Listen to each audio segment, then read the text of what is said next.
and welcome to Euphoria.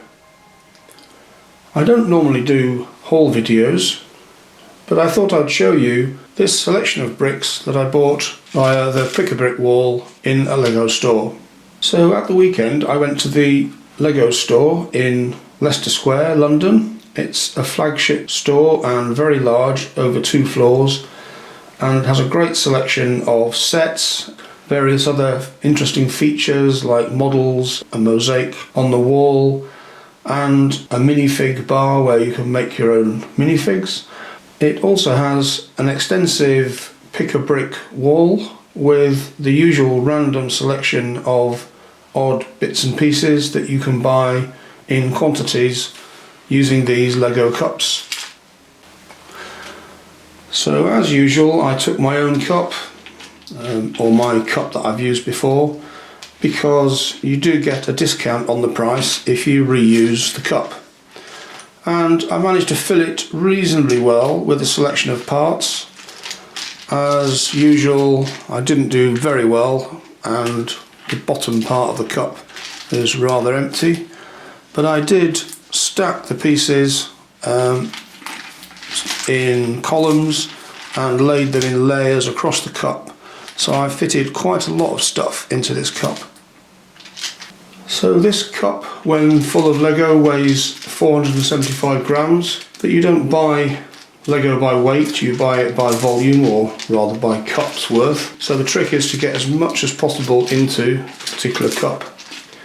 And you can see that I've got a number of larger pieces and lots of small pieces, which I thought would sort of filter down to the bottom as I shook it, but I've packed the bottom so tightly that actually they didn't filter down.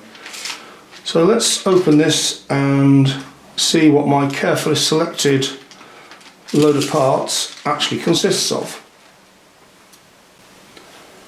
So I was fairly careful in my selection of parts. I wanted parts that I could use in modular buildings or other constructs, rather than lots of random tiny parts.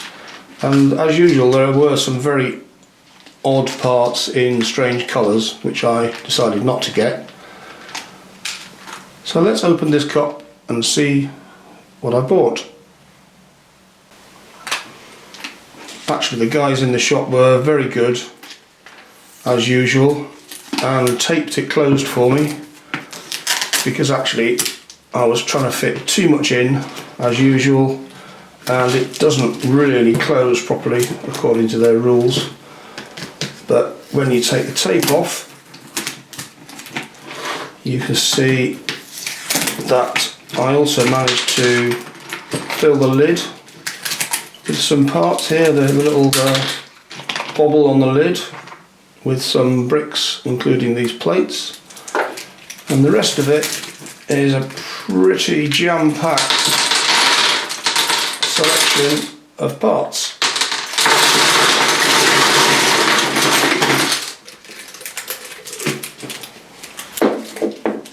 So you can see that I got largely grey bricks and tan bricks, white bricks and black bricks, which I think are useful colours, and when I've sorted them all out, I'll have a look in more detail and explain why I bought them.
So the main things I was looking for on this visit were 1 by something bricks,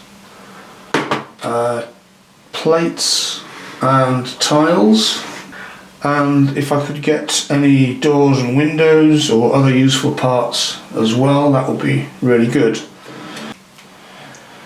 So there wasn't much in the way of 1 by something bricks, but I did manage to get quite a few of these, which are 1 by 4 bricks with 4 studs on the side, which could be quite useful in themselves, or I could just use them this way round until I get the bricks that I actually want.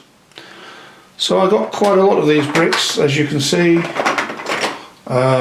Tried different ways of fitting them together, and by fitting them together in groups of, in this case, 5, and placing them in the cup like this, they actually don't take up any extra space, and I can get loads and loads of them in. I'll work out later how many of these I actually got, but I'm pleased to have got all those.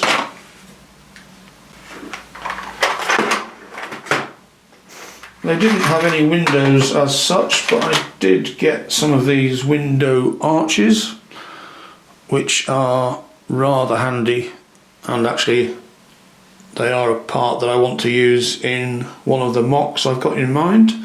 So I'm quite pleased to have got a few of those, although they take up a lot of space, so I didn't get too many. I got a door frame, although I've got loads of those last time I visited from the Pick a Brick Wall, so didn't get any more of those. I did get some of these arches in this pale yellow colour, which is a lovely colour. And again, I have in mind to use these for a mock in the future, so they're quite good for stock.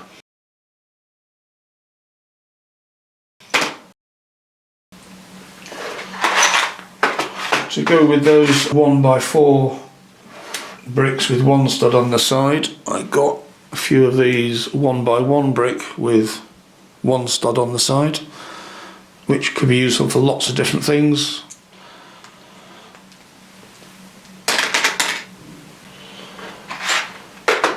I also got some 2 by 6 bricks, again in the same grey. And just a few of these 2 by 4 standard bricks, just because they're always useful. There weren't many plates and tiles, so I got a few of these 1 by 6 tan tiles, which I will be using for various mocks in the future. Again, sticking these all together allows you to get a lot more in the tub without taking up too much space.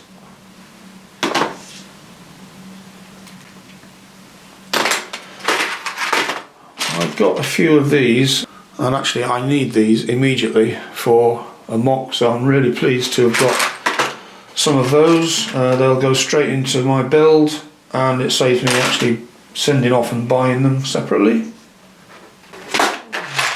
And I was really pleased and surprised to find some of these. These are 1 by 3 bricks and 1 by 1 bricks in dark grey. These bricks were actually at the bottom of a drawer containing plates in the same colour, and what I found was that if you scrabble around in the drawer, all the big heavy bricks seem to have gone to the bottom and all the plates were floating to the top. So by scrabbling around in the drawer, I actually found quite a few of these, which I'm rather pleased with. They'll be very useful for various bits of walls and buildings. I happened to find a 2 by 2 in there as well, so I've got quite a few of those.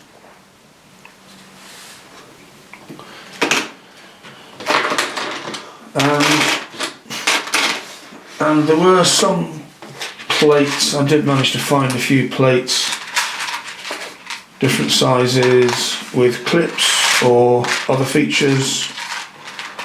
So I just got a few of those, some of which will be useful. They just kind of fill in some of the spaces really. I've got a few little bits of plants like this, just for decoration, nothing special, and again they don't take up any space. And I was quite pleased to find these, which are strange looking plates, which actually there's a left-handed and a right-handed version of these, and they're useful. I've found them used in some roofs, and again I can use some of those immediately in a mock, but also they go together quite nicely as pairs and make a kind of a shield shape like that. So I've got just a few of those as well. So I think that was pretty much everything that I bought. What I'll do now is I'll go away and count all these up, see what I've got, and work out what the value of all these parts would be if I'd had to buy them individually. So as it happens, when I clip these together into groups of 5, I'll have exactly 26 blocks of 5 of these bricks. So if my maths is right, that's 130 of those bricks that I've fitted into one cup, along with all the other bricks that I've bought as well. So now I've had a chance to count up all these bricks. I've found that I bought 382 bricks, which cost me £11.24p. Now I've worked out that using my own baseline costing mechanism, which compares the cost of bricks from Bricklink, Lego Pick-a-Brick and Lego Bricks and Pieces, I could have bought these bricks for £43.97p, which is nearly 4 times as much as it cost me to buy these in the Lego Pick-a-Brick wall. So even if I didn't want all these bricks, or if I only use about half of them, that's still at least 2 times the value buying on the Pick-a-Brick wall as it is buying them individually from Lego or Bricklink. And I'm sure I'll be able to use the majority of these bricks in some kind of creation in the future, because of the way that I've selected bricks that I think will be useful to me, rather than just random bricks in wacky colours. So I'm really pleased with this Pick-a-Brick selection. I think I've done quite well with them. I also was tempted to buy this, which is the Leicester minifigure, which is exclusive to Leicester Square. So I'll be opening that and having a look at that later.